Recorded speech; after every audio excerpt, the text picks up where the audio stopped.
Assalamualaikum warahmatullahi wabarakatuh. Introduce, my name is Karmilawati. I'm from class B, majoring in English education. I will read sociolinguistic rules of speaking.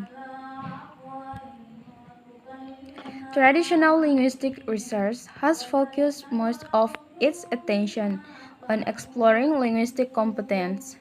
The rules that govern the grammar, vocabulary, and pronunciation of a language.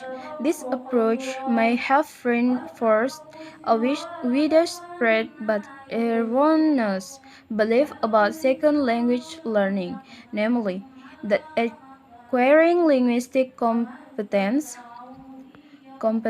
will be enough for you to become an effective communicator in the second language. Of course, you need this knowledge in order to produce correct speech in that second language. Sociolinguists argue, however, that linguistic competence by no means guarantees successful communication. Its crucial shortcoming is that it does not ensure that you can understand and produce socially appropriate speech in the second language. To see what sociolinguists mean, consider the following conversation and its outcome.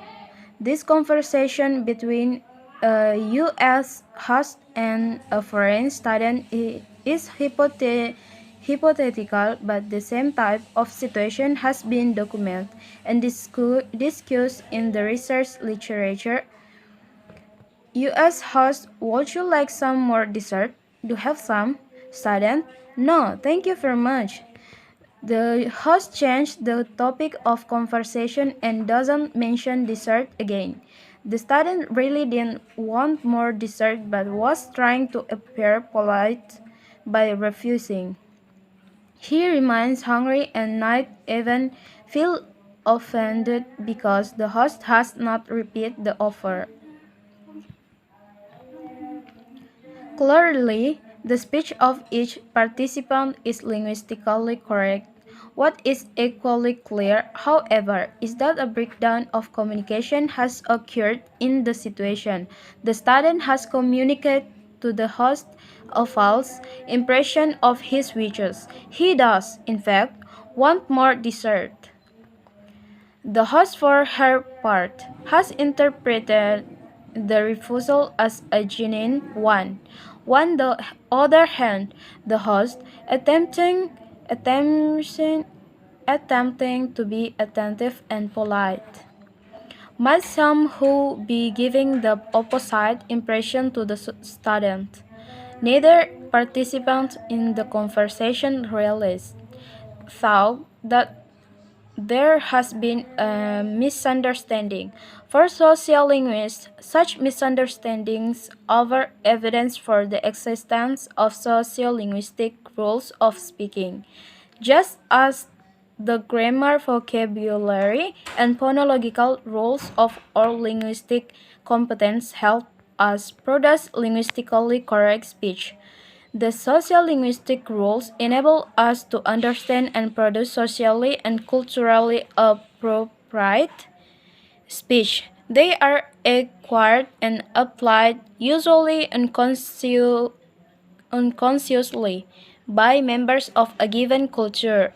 In our example, the host is following a sociolinguistic rule in his culture which states that offers of more food are made once, or at most twice.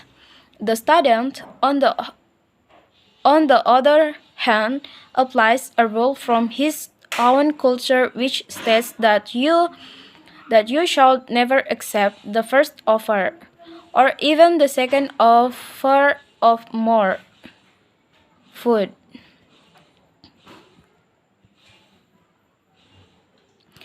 In his culture, it is polite to wait until the third or fourth offer, which he knows will come.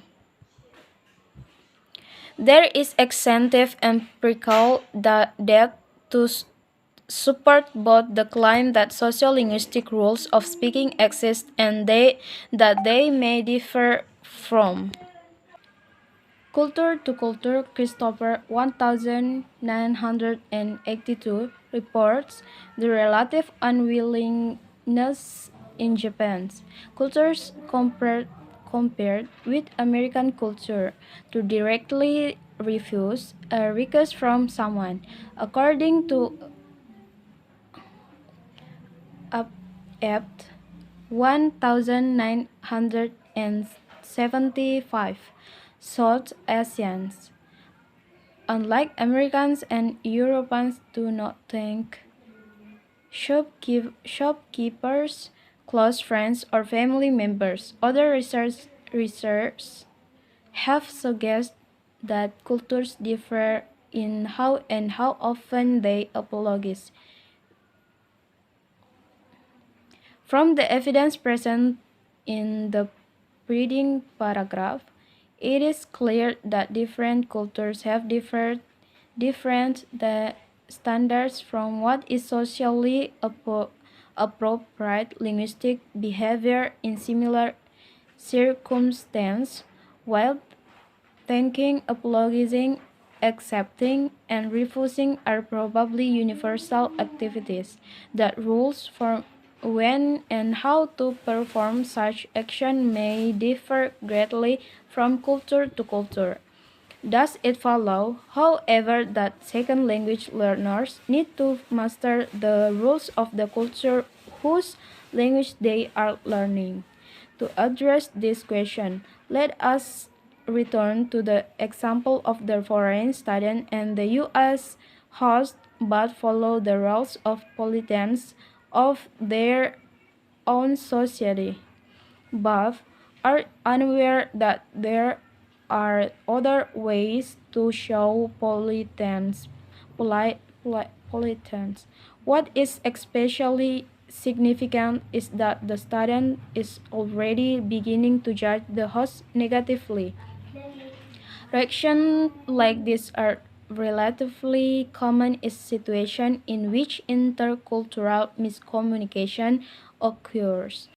One typical response is to jump to a conclusion and to attribute a negative quality. In this case, lack of politeness to the person whose language was understood linguistically but misinterpreted sociolinguistically. Learners of a second language therefore need to be aware that the rules for polite interaction are not universal. Students should be able to identify situations in which the rules of the culture are different. They must also be ready to modify their speech to conform to the sociolinguistic convention of the society they are in.